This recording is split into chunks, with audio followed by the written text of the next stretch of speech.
வணக்கம். போஸ்டர் செட்கீஸ் வழங்கும் தமிழ்நாடு 360 உங்களை வரவேற்பது நான் ராஜலட்சுமி கார்த்திக். தமிழகத்தில் உள்ள அனைத்து மாவட்ட நிகழ்வுகளை விரிவாக பார்ப்பதற்கு முன் தலைப்புச் செய்திகளை பார்க்கலாம். அரிய நோயான தசைகள் பலமிழப்பு நோயால் பாதிக்கப்பட்ட 7 வயது சிறுவன் உயர் ரக சிகிச்சை அளித்து சிறுவனை காப்பாற்றி தேனி அரசு மருத்துவக் கல்லூரி மருத்துவர்கள் சாதனை.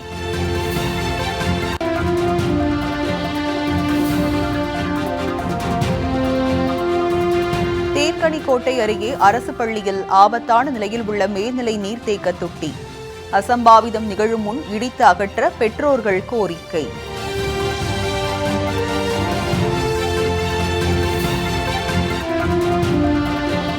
திருவள்ளூர் மாவட்ட ஆட்சியர் அலுவலக வளாகத்தில் உள்ள குழந்தைகள் பூங்கா பராமரிப்பின்றி புதர்கள் மண்டி காட்சியளிக்கும் அவலம்.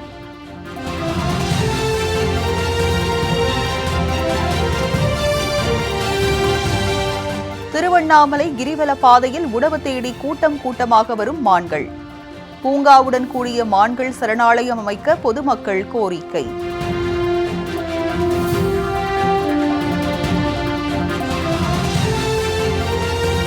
திருத்துறைப்பூண்டி அருகே பாலம் அமைக்கும் பணி தாமதம்.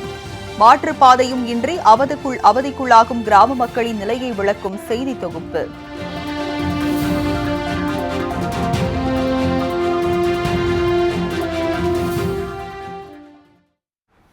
இனி செய்திகளை விரிவாக பார்க்கலாம். மிகவும் அரிதாக வரக்கூடிய தசைகள் பலமிழப்பு நோயால் பாதிக்கப்பட்ட 7 வயது சிறுவனை தேனி அரசு மருத்துவக் கல்லூரி மருத்துவர்கள் காப்பாற்றி சாதனை படைத்துள்ளனர். தேனி மாவட்டம் ஊதிபுரம் கிராமத்தை சேர்ந்த கட்டிட கூலி தொழிலாளி முனியாண்டி மாலதி தம்பதியர். இவர்களின் 7 வயது மகன் தீபக் நலமுடன் இருந்த நிலையில் கடந்த 3 மாதங்களுக்கு முன்பு திடீரென தீபக்கின் கை கால்கள் செயலிழந்து வாய் பேச முடியாமல் மூச்சு திணறல் ஏற்பட்டுள்ளது. உடனடியாக தேனி அரசு மருத்துவக் கல்லூரி மருத்துவமனைக்கு அழைத்து வந்துள்ளனர். சிறுவனை பரிசோதித்த மருத்துவர்கள் அவருக்கு மிகவும் அரிதாக வரக்கூடிய தசைகள் பலமிழக்கும் குல்லியன் பாரி சிண்ட்ரோம் என்ற நோய் தாக்குதல் ஏற்பட்டுள்ளதாக கண்டுபிடித்தனர். பின்னர் உடனடியாக உயர் ரக சிகிச்சை அளிக்க முடிவு செய்த மருத்துவர்கள் இதற்காக மருத்துவ குழுவை அமைத்து சிகிச்சையை தொடங்கினர். முதலில் வெண்டிலேட்டரில் வைத்து தீவிர சிகிச்சை அளித்துள்ளனர். அத்துடன் விலை உயர்ந்த IVIG என்ற சிகிச்சையை அளித்து உயர் ரக தடுப்பு மருந்துகளையும் செலுத்தி சிறுவனை காப்பாற்றி சாதனை படைத்துள்ளனர்.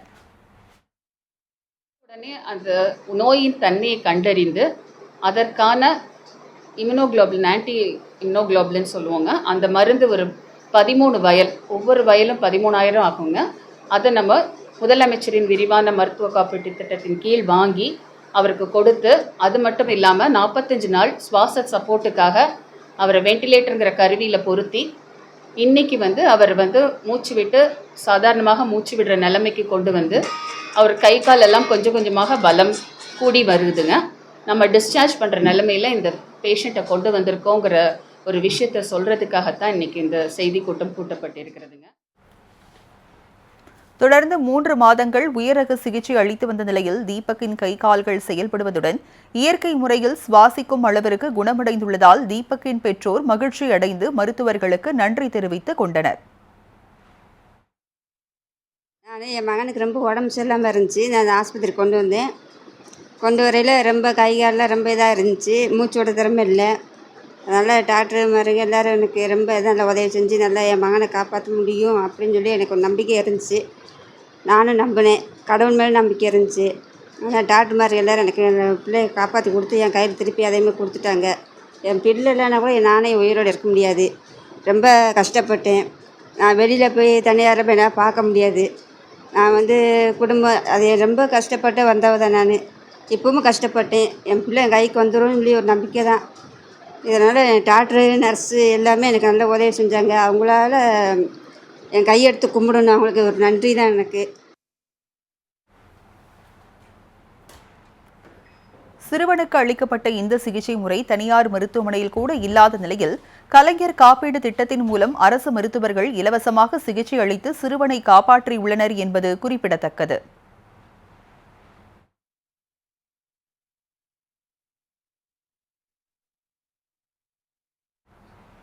தேன்கனிக்கோட்டை அருகே அரசு பள்ளியில் ஆபத்தான நிலையில் உள்ள நீர்த்தேக்க தொட்டியை இடித்து அகற்ற வேண்டும் என பெற்றோர்கள் கோரிக்கை விடுத்துள்ளனர்.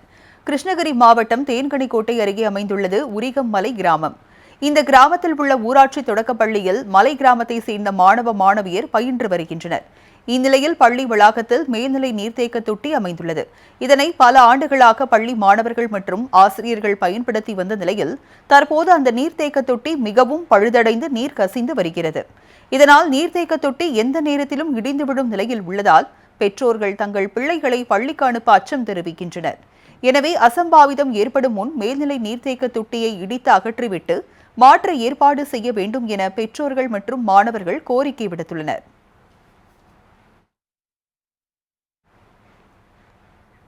பொள்ளாச்சி அரசு தலைமை மருத்துவமனையில் மருத்துவர்கள் மற்றும் செவிலியர்கள் பற்றாக்குறையால் நோயாளிகள் பாதிக்கப்பட்டு வருவதாக புகார் எழுந்துள்ளது.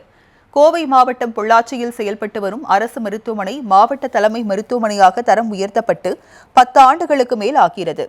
பொள்ளாச்சி, கிணத்துக்கடவு, உடுமலை உள்ளிட்ட சுற்றுவட்டார பகுதிகளில் இருந்து நாள்தோறும் 1000க்கும் மேற்பட்ட மக்கள் சிகிச்சைக்காக வந்து செல்கின்றனர். 500 படுக்கை வசதிகள் கொண்ட இந்த மருத்துவமனையில் தீவிர சிகிச்சை பிரிவு, மகப்பேறு மருத்துவம், அறுவை சிகிச்சை உள்ளிட்ட 20 பிரிவுகளில் சிகிச்சை அளிக்கப்பட்டு வருகிறது. இந்நிலையில் மருத்துவமனையில் போதுமான மருத்துவர்கள் மற்றும் செவிலியர்கள் இல்லாததால் உரிய நேரத்தில் சிகிச்சை அளிக்க முடியாத நிலை ஏற்பட்டு உயிரிழப்புகளும் ஏற்படுகிறது. இதனால் ஏழை எளிய மக்கள் தனியார் மருத்துவமனைகளுக்கு செல்ல வேண்டிய நிலை ஏற்பட்டுள்ளது.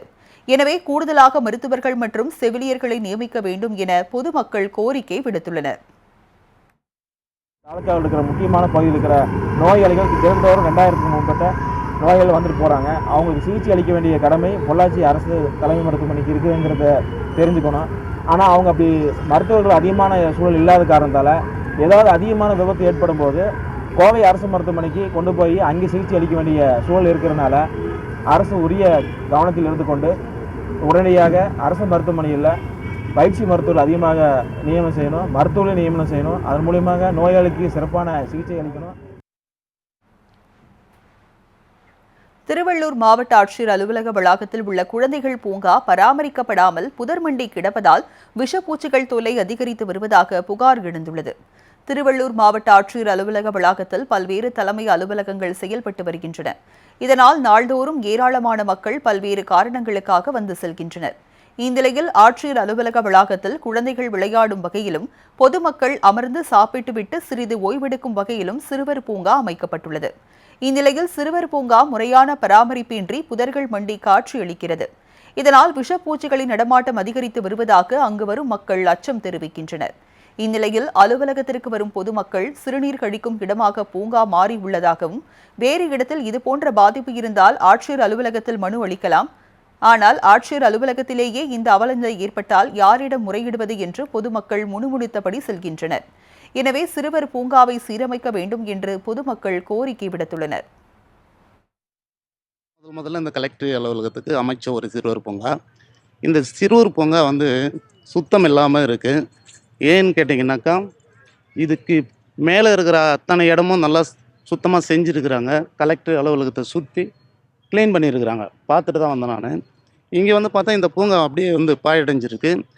இப்போ பார்க்கும்போது ஒரு 5-6 சின்ன பசங்க, என்ன மிஞ்சி போனால் ஒரு 2 வயசு 3 வயசு குழந்தைங்க விளையாடிட்டுருக்கு. அவங்க பேரண்ட்ஸ் எங்கே இருக்கிறாங்கன்னு தெரியல.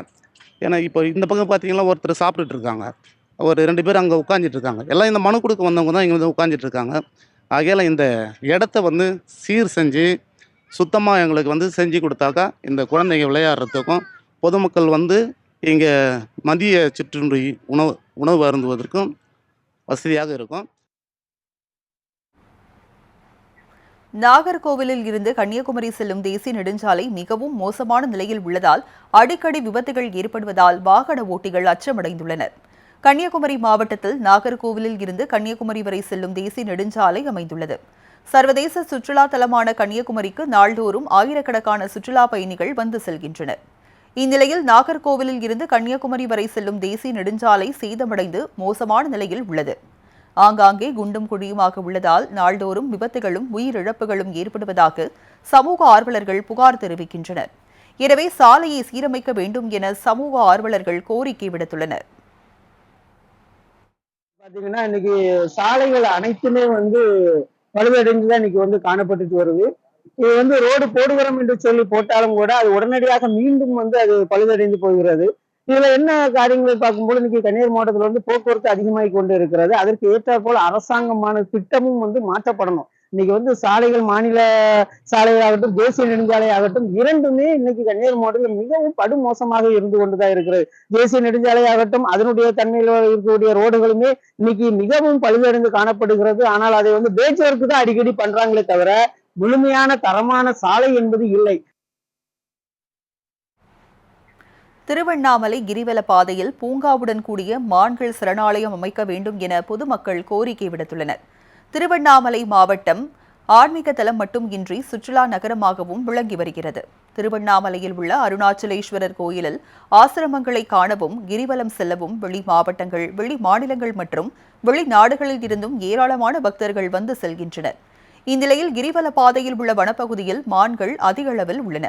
கிரிவல பாதையில் நாள்தோறும் பக்தர்கள் அதிக அளவில் வந்து செல்வதால் உணவு மற்றும் குடிநீர் தேடி வனப்பகுதியில் இருந்து கூட்டம் கூட்டமாக புள்ளி மான்கள் கிரிவல பாதைக்கு வருகின்றன. மான்களுக்கு பக்தர்கள் சிலர் உணவுப் பொருட்களை தருவதால் மான்கள் அப்பகுதியிலேயே சுற்றித் திரிகின்றன. இந்த மான்களை நாய்கள் கடித்து குதறும் சம்பவங்களும் அடிக்கடி நிகழ்வதால் மான்களை பாதுகாக்க கிரிவல பாதையில் பூங்காவுடன் கூடிய மான்கள் சரணாலயம் அமைக்க வேண்டும் என்று கோரிக்கை எழுந்துள்ளது. உடுமலை அருகே நகராட்சி பூங்கா உரிய பராமரிப்பை இன்றி புதர்மண்டி கிடப்பதால் அதனை சீரமைக்க வேண்டும் என பொதுமக்கள் கோரிக்கை விடுத்துள்ளனர். திருப்பூர் மாவட்டம் உடுமலை அன்னபூரணி நகரில் நகராட்சி பூங்கா அமைந்துள்ளது. இந்த பூங்காவில் பொதுமக்கள் நடைபயிற்சி மேற்கொண்டும் குழந்தைகளுடன் பொழுதை கழித்தும் பயன்படுத்தி வந்தனர். இந்த பூங்காவில் பூச்செடிகள் வளர்க்கப்பட்டு பராமரிக்கப்பட்டு வந்தன. இந்நிலையில் சமீப காலமாக பூங்கா முறையாக பராமரிக்கப்படாத நிலையில் பூங்கா முழுவதும் புதர்கள் மண்டி காட்சியளிக்கிறது. இந்த பூங்காவிற்குள் இயற்கை உரம் தயாரிக்க தொட்டிகள் அமைக்கப்பட்டன. இந்த தொட்டிகளும் பராமரிப்பு இல்லாததால் சேதமடைந்துள்ளன. மேலும் பூங்கா குப்பை கொட்டும் இடமாக மாறி குப்பைகளும் பிளாஸ்டிக் கழிவுகளை அதிக அளவில் காணப்படுகின்றன. எனவே பூங்காவை சுத்தம் செய்து மீண்டும் பயன்பாட்டிற்கு கொண்டு வர வேண்டும் என்று பொதுமக்கள் கோரிக்கை விடுத்துள்ளனர்.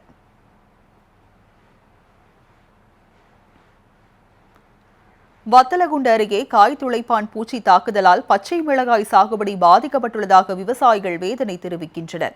திண்டுக்கல் மாவட்டம் வத்தலகுண்டு அருகே விருவீடு பகுதியில் சிறு குறு விவசாயமாக பச்சை மிளகாய் சாகுபடி செய்யப்பட்டு வருகிறது. 58ஆம் கால்வாய் பாசனத்திற்கு உட்பட்ட பகுதிகளில் தற்போது பந்தல் சாகுபடி களைகட்டி வரும் நிலையில் 50 சென்ட் முதல் 1 ஏக்கர் வரையில் பச்சை மிளகாய் சாகுபடியில் விவசாயிகள் ஈடுபட்டுள்ளனர். தற்போது மிளகாய் விளைச்சல் எடுக்கும் நேரத்தில் மிளகாய்களை காய் துளைப்பான் புழுக்கள் தாக்கி வருவதாலும் இலைகளில் மஞ்சள் வைரஸ் நோய் தாக்கி வருவதாலும் மகசூல் குறைந்து வருவதாக விவசாயிகள் கவலை தெரிவிக்கின்றனர். ஏக்கர் ஒன்றுக்கு 10 மூட்டை மிளகாய் பறித்த இடத்தில் தற்போது 3 மூட்டைகள் மட்டுமே கிடைப்பதாகவும் இது பறிக்கும் கூலிக்கு கூட வருவாய் கிடைப்பதில்லை என்றும் வேதனை தெரிவிக்கின்றனர். எனவே வேளாண் துறை அதிகாரிகள் உரிய ஆலோசனை வழங்க வேண்டும் என்றும் கோரிக்கை விடுத்துள்ளனர். நாங்கள் இந்த தடவை 1 ஏக்கர் மிளகா நட்டுருந்தோம். இந்த தடவை பார்த்தீங்கன்னா நோய் அதிகமாக தாக்கிருச்சு. 1 ஏக்கருக்கு நாங்கள் எப்பயும் பறித்தா 50 மூடை 60 மூடை பறிப்போம். இந்த தடவை மொத்தமே 3 மூடை தான் பறிச்சிருக்கோம். செடியில் என்னன்னே தெரியல, பூரம் பூ பிஞ்சு எல்லாமே கொட்டுது. இலை பார்த்தீங்கன்னா அது ஒரு மாதிரியா பழுத்து செடியெல்லாம் பழுத்து அழுகிருச்சு. அது நாங்களும் என்னென்னமோ தடுத்து பார்க்குறோம். அதை ஒன்றுமே கட்டுப்படுத்த முடியல. இதுக்கு ஏதாச்சும் ஒரு வழி அரசாங்கம் சொன்னால் நல்லாயிருக்கும். ராமநாதபுரம் அரசு மருத்துவக் கல்லூரி மருத்துவமனையில் காலியான மற்றும் காலாவதியான தீ அணைப்பான் சிலிண்டர்கள் இருந்த சம்பவம் அதிர்ச்சியை ஏற்படுத்தியுள்ளது. ராமநாதபுரம் அரசு மருத்துவக் கல்லூரி மருத்துவமனையில் விபத்து மற்றும் பேரிடர் காலங்களில் நோயாளிகளை காப்பாற்றுவது குறித்த விழிப்புணர்வு ஒத்திகை நிகழ்ச்சி நடைபெற்றது. மருத்துவக் கல்லூரி முதல்வர் அமுதாராணி முன்னிலையில் மாவட்ட தீயணைப்பு வீரர்கள் ஒத்திகை நிகழ்ச்சி நடத்தினர். இதில் மருத்துவர்கள், மருத்துவ அலுவலர்கள், தூய்மை பணியாளர்கள் என 200க்கும் மேற்பட்டோர் கலந்து கொண்டனர். நோயாளிகள் மற்றும் ஆபத்தில் சிக்கி இருப்பவர்களை எவ்வாறு காப்பாற்றி தூக்கி வர வேண்டும் என்பது குறித்தும் செயல்முறை விளக்கம் அளித்தனர். இதனைத் தொடர்ந்து தீ விபத்து ஏற்பட்டால் தீ அணைப்பான்களை கொண்டு எப்படி தீயை அணைப்பது என்பது குறித்து விளக்கம் அளித்தனர். அப்போது மருத்துவமனையில் இருந்த தீ அணைப்பான்கள் காலியாகவும் காலாவதியாகவும் இருந்தது தெரியவந்தது. மருத்துவமனை நிர்வாகத்தின் அலட்சிய போக்கு அனைவரையும் அதிர்ச்சியில் ஆழ்த்தியது.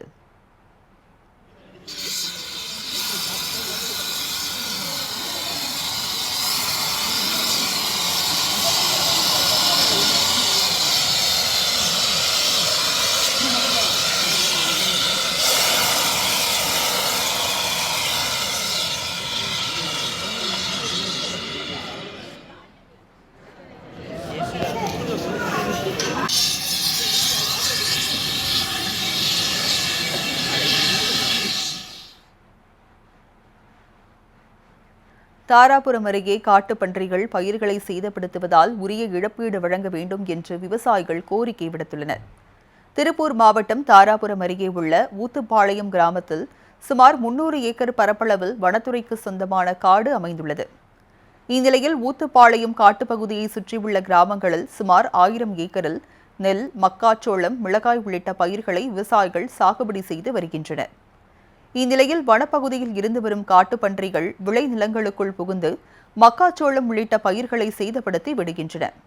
இதனால் செய்வதறியாது தவிக்கும் விவசாயிகள் தங்களுக்கு உரிய இழப்பீடு வழங்க வேண்டும் என்று கோரிக்கை விடுத்துள்ளனர்.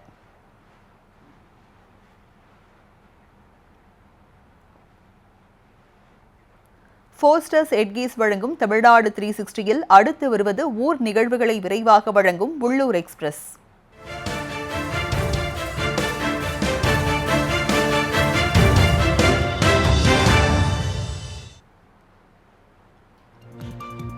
திண்டுக்கல் மாவட்டம் ஒட்டன்சத்திரம் அருகே இளைஞர் ஒருவர் மலையேறி கின்னஸ் சாதனை படைக்கும் முயற்சியில் ஈடுபட்டு வருகிறார். கொண்டரங்கி கீரனூரில் 3825 அடி உயரம் கொண்ட மலையின் மீது மல்லீஸ்வரர் கோவில் அமைந்துள்ளது.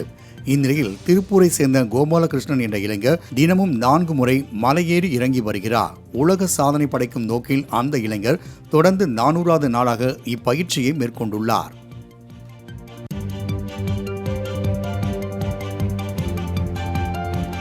காஞ்சிபுரத்தில் பிரசவம் முடித்து வீடு திரும்பும் பெண்கள் நீண்ட நேரம் காத்திருப்பதை தவிர்க்கும் வகையில் இலவச தாய்சேய் ஊர்தியை தனியார் பெயிண்ட் நிறுவனம் வழங்கியுள்ளது. காஞ்சிபுரத்தில் உள்ள அரசு தலைமை மருத்துவமனையில் மகப்பேறு சிகிச்சை பிரிவில் ஒரு மாதத்திற்கு 500க்கும் மேற்பட்ட பிரசவங்கள் நடப்பதாகவும் பிரசவம் முடித்த பெண்கள் வீடுகளுக்கு செல்ல நீண்ட நேரம் காத்திருப்பதாகவும் கூறப்படுகிறது. இதனால் கூடுதலாக தாய்சேய் ஊர்தி வாகனம் தனியார் பெயிண்ட் தொழிற்சாலை நிறுவனம் வாகனத்தை வழங்கியது. இச்சேவையை ஆட்சியர் கலைச்செல்வி மோகன் கொடியசைத்து துவக்கி வைத்தார்.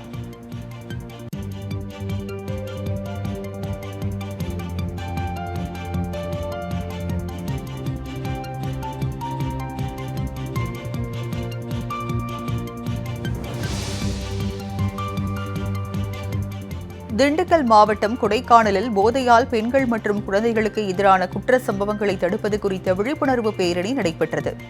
அரசால் தடை செய்யப்பட்ட குட்கா மற்றும் மதுபானம் குறித்து கொடைக்கானல் கீழ்மலை பழங்குடியின மக்கள் சார்பில் நடைபெற்ற இப்பேரணியில் போதையால் கனவுகளை கொன்று உறவுகளின் கனவுகளையும் சிதைக்காதீர்கள் என்ற வாசகங்கள் அடங்கிய பதாகைகளை கையில் ஏந்தி கோஷங்களை எழுப்பி சென்றனர். இதில் 200க்கும் மேற்பட்ட பெண்கள், குழந்தைகள் கலந்து கொண்டனர்.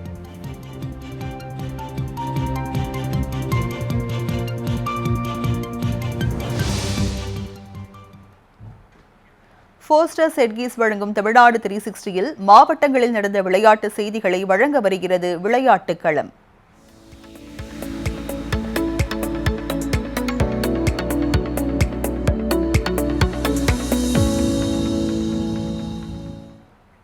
நாகர்கோவிலில் நடைபெற்ற விளையாட்டுப் போட்டியில் மாற்றுத்திறனாளிகள் ஆர்வமுடன் பங்கேற்றனர்.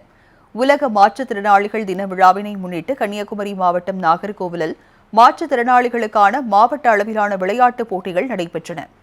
இதில் மாவட்ட ஆட்சியர் அழகு மீனா கலந்து கொண்டு போட்டிகளை தொடங்கி வைத்தார். இதில் சுமார் 25 பள்ளிகளைச் சேர்ந்த 300க்கும் மேற்பட்ட மாற்றுத்திறனாளி மாணவ மாணவிகள் ஆர்வமுடன் கலந்து கொண்டனர். இதில் ஓட்டப்பந்தயம், குண்டு எறிதல், நீளம் தாண்டுதல் உள்ளிட்ட போட்டிகள் நடத்தப்பட்டன. இப்போட்டிகளில் மேலும் வெற்றி பெறும் மாணவ மாணவிகள் மாநில அளவிலான போட்டியில் பங்கேற்க பரிந்துரை செய்யப்படும் என ஆட்சியர் தெரிவித்துள்ளார்.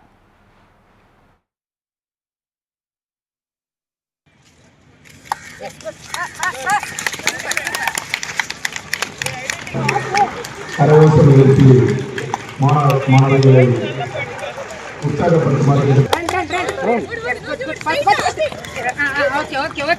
அவளை பார்த்துக்கோங்க.